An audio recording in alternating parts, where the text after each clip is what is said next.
Hi, today's podcast is, well, as many of my podcasts are, I guess, the result of some quite deep personal reflection over the last few weeks.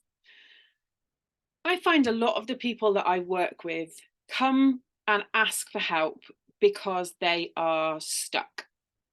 They have backed themselves into a corner, or they have found themselves stuck in the mud, or they just don't know which way to turn. Some of them have been doing loads and loads of research. They are quite proactive people in lots of other areas of their life. But when it comes to their well-being, when it comes to them feeling like their head and their heart are aligned, they are absolutely focused on what it is that they're trying to achieve, they are paralyzed. They they can make decisions in every other part of their life, but they can't decide which way to turn when it comes to getting themselves and keeping themselves in a good place. And I really, really relate to that. You know, as someone who has spent a lot of her career focusing on biological science, focusing on the way the human body works, understanding how we work when we're well, understanding what happens to make us poorly and how we respond then to something that's made us poorly, either something that's infected us or the way our body is responding to that. I have spent a lot of my time with my head in a book. I've spent a lot of time learning on courses, learning from other people, and I love to learn. But I have become increasingly aware that sometimes, rather than that knowledge being taken to action and then the wisdom that comes from acting on my knowledge overwhelms me. Does that sound familiar? Does that resonate with any of you, that you have tried to identify what's going on for you? You have tried to research the kind of things that might be responsible. And this article says this, and this social media influencer says that, and this expert says this, and a podcast I listened to said that. And frankly, now I don't know what the frick I'm supposed to do. So I will do nothing. Does that sound familiar? I hear this a lot. I feel this personally a lot. I see it around me. I see it in my children. And that troubles me a little bit, that our children, our teenagers at the moment are that, it's not even teenagers, it's younger than that. They are the TikTok generation. Information is with them in a flash, at their fingertips all the time. And I know I can spend 5 minutes on Instagram reels and be given 5, 6, 7, 8 different pieces of advice for the same goal. You want to burn fat, you need to do this. You want to build muscle, you need to do that. You want to have a happy digestive system, you need to do that. You want the optimum gut bacteria, whatever that is, because there's no blanket for that, but this is what you need to do for that. You should be eating this, you should be eating that. You know, we can spend 5 minutes and not feel empowered at all, but feel completely confused. So, my challenge to you in response to this is to reflect on not what you need to find out, really sit and spend some time with yourself. What do I mean by that? Really think about, what do I need? You can do the finding out bit afterwards, and we can tap into all sorts of things to help you to do that. But what do you actually need?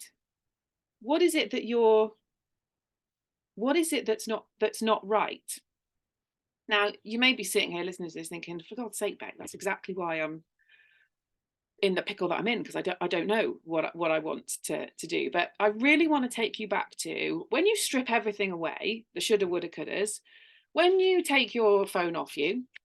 The irony of you watching this on your phone or your device isn't lost on me, but when you take your phone away from you, when you stop doom scrolling and trying to find the answers everywhere else but within you, what are you left with? Now, I don't actually know for sure which conversation with which person in my life set about this sort of thought shower with me, but I remember when I took life in a different direction. When I decided I was stepping out of being employed, I was building what I wanted to build for myself and my family. I found myself in an environment with Forever where there was lots and lots of personal and professional development available, and I loved it. I was like a sponge. My self-awareness grew, which was great. But there were, again, lots and lots of books that were recommended for lots and lots of different things. And this is great for your business, and this is great for your personal development, and this is great for your ability to connect with people, and this is brilliant if you want to be a master communicator, and this is awesome if you want to be a brilliant salesperson. And it's like, actually, I just want to remain a good human being. I also want to remain good and honest and true to myself and my values and what I believe in, how I've been brought up, what I stand for. I don't want to get lost in this bubble of self-development that sometimes becomes a distraction from you actually doing stuff and achieving things. And one of the books that was recommended at that time was Stephen R Covey, The 7 Habits of Highly Effective People. And what made me kind of smile to myself is that my first husband was very much employed mindset. He was a civil servant. He had been brought up in a family who were of service within the education sector and within law and order. So conformity to expectation was quite a big thing for Chris. And he discovered, or he was recommended this book when he went off and did a project and program management course. And it was really interesting to hear him come back and talk about, like, this great revelation. And there's this amazing book. And, you know, when you work quite high level in business, you know, like lots and lots of people read this book. And I was like, I think I've heard of that before. And just having a little chuckle to myself that actually it was on the bookshelf already. I bought it about 3 years before. And it was actually a book I'd read, not just the shelf development. I'd actually read the book as well. But that was quite a long time ago. And it was a conversation with a few different people of late that made me think again back to, well, if it wasn't Stephen's 7 Habits of a Highly Effective Person, if it was the 10 habits of a highly effective and happy and healthy Becca, what would they be?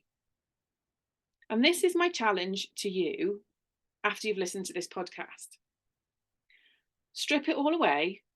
Forget about all the things that you're reading in the shoulda, woulda, couldas. Forget about the influencers in very tight lycra or jumping around doing this, that, and the other, or being very zen and very calm and nothing is ever troubling them. You know you better than anybody else. So if I asked you to write down the 10 habits of a highly effective, happy, and healthy you, where would you start?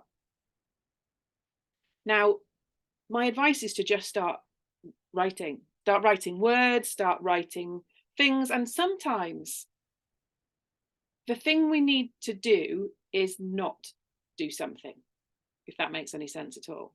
So, you know, you could well think about the things that physically we know are of great benefit to us. You know, you think about the government recommendations are that I should be eating between 5, 6, 7, 8, 9, 10 portions of fruit and vegetables a day. Now, if you don't eat 2 yet, then setting yourself that target, you know, I would be really healthy and I would be highly effective if I ate my 10 portions of fruit and vegetables every single day. Straight away, that hits me as a kind of, is that achievable?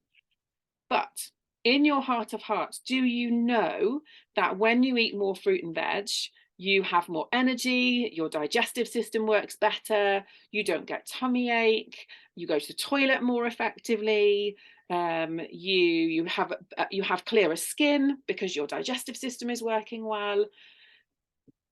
This isn't about getting caught up in what we should do. It's asking you to be really honest with yourself about what you know does make a difference to you. So it could be about what you eat. It could be, you know, in your heart of hearts, if you've drunk 1 glass of water in the day, you've done pretty well. But actually, if you drink more water in the day, you know you feel better. You know you feel energized. You know, again, your digestive system works better. Your skin is clearer. Your brain is functioning better. So where would your ideal hydration be? Where would your ideal food target be? You know, we know that we're supposed to have X number of hours of sleep. But if you don't, then what have you noticed about your sleep? Have you noticed that if you go to bed at 11 o'clock, you sleep better and you feel more refreshed in the morning than if you go to bed at 20 past 12, because again, you've been doom scrolling for the previous 2 hours and actually your head is then wired and you've been getting that dopamine hit and then you can't unwind, or you've seen an email and then that's playing on your mind. So think about your sleep. When would be sensible for you to be aiming to go to bed? When would you like to be waking up? If it's exercise, when would you like to be doing it? When do you feel the most energized? When, you know, it could be almost be the opposite of that. For some people, they are so focused on smashing out a training plan, and in their heart, they know they are freaking at their end. They have nothing left. They are fatigued all the time. They're absolutely exhausted. Perhaps a habit for a happy, highly effective you is that actually you knock that exercise down to maybe 3 sessions at the gym instead of 5 every week. But you go out for a walk and you walk that cortisol out of your system 2 afternoons after you finish work, or 2 lunchtimes. Or the gym makes you feel sick and you don't like going, and it's a massive chore to even put your gym bag in the car, never mind go to the gym on the way home. But you'd be all right going home to walk the dog every night, especially now the weather is a bit better. And you know that being outside makes you feel better. So is one of your habits actually, I'm just going to commit to walking the dog every night when I get home from work? Or I'm going to commit to being up a little bit early and walking the dog before I go to work, because that helps me get my head and my heart in the game. So ditch all the shoulda, woulda, couldas and think about, what do you want to do for you? Do you feel better when you sleep more? Do you feel better when you eat better? Do you feel better when you drink more? Do you feel better when you exercise at a certain time of day? So making time to do that would make you feel happier and more effective, and like you are taking steps towards being more healthy. When I look at mine, I have a whole section of mine that's about my interactions with people. I commit as one of my 10 healthy habits for a happy, healthy, and highly effective Becca to spending more time with the right people. But another habit is spending less time with the wrong ones. Now, that's not always an easy thing to do, but if you acknowledge that that's important, then it brings it to the forefront of your mind. You're more conscious about who you're choosing to spend your precious time with. And when you are with those people, what energy are you putting into that interaction? Because it could well be that it's unavoidable. You need to spend time with those people, but perhaps you're just doing that on different terms. You're saving something, you're keeping something to yourself rather than being all out there and giving everything you've got and having it trampled all over. So it might be that some of your habits relate to the people around you and who you choose to have around you and choose not to have around you, and how you spend that time when you're with them. It's an interesting one to explore, absolutely, for sure. So enjoy the process. It doesn't have to be 10 habits. Yeah, there you go. See, that shoulda, woulda, coulda. It doesn't have to be 10 habits of a highly effective, happy, and healthy you. It could be 5. It could be 1 to focus on over the next week or so. But this is about you owning it. It's about you taking responsibility for it. It's about you making the decisions and the choices And if you need help with the accountability of holding you to it, then you know to get in touch. That's one of the things that we do. But this isn't about someone else telling you how to live your life and how to get healthy and be more efficient and be more effective. It's about you really looking inside and trusting your instincts and trusting that you know what you need. But we've got so caught up in external input, we've forgotten to tap into that. So, got a nice bank holiday weekend coming up. Say nice, I'm not sure about the weather, but we've got some nice time.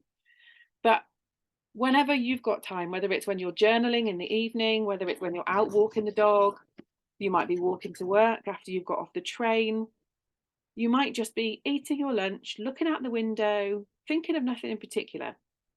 But see if you can direct those thoughts inside and think about, if I were to choose the habits that created a highly effective, happy and healthy me, where would I start and what would they be?